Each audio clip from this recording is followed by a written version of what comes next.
cái thông mỏng hay bài bánខ្លួនai nghe bán cầu tiền này thì tha lương mình tên mà ngày con bố này có mong tâm dục về mặt đó nhỉ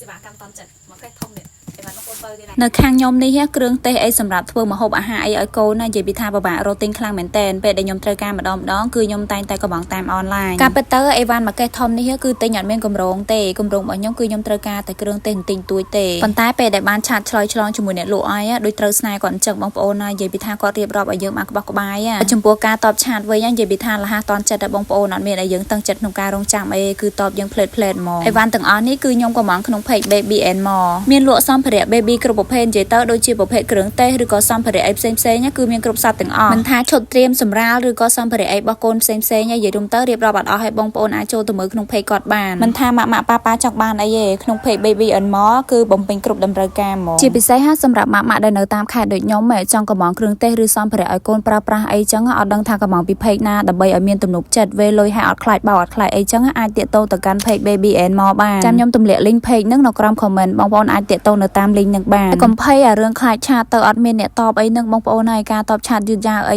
គឺអត់មានទេនៅក្នុង page Baby and More ហ្នឹងគឺសេវាកម្មតន់ចិត្តមែនតើឆាតទៅគឺមានអ្នក reply លឿនណាសម្រាប់អីវ៉ាន់ baby វិញគឺមានតាំងពីចុងជើងរហូតដល់ចុងសក់ចំពោះតម្លៃវិញគឺបងប្អូនទាំងអស់គ្នាមិនចាំបាច់ចាំភ័យខ្លាចចាក់កអីទេនិយាយទៅគឺតម្លៃដូចគេដូចឯងទូទៅទេបងប្អូនសមរម្យខ្លាំងមែនតើម៉ាក់ប៉ាចង់បានសម្ភារៈរបស់ baby ឬក៏គ្រឿងទេសអីអាចតាក់ទងទៅ page Baby and More បាន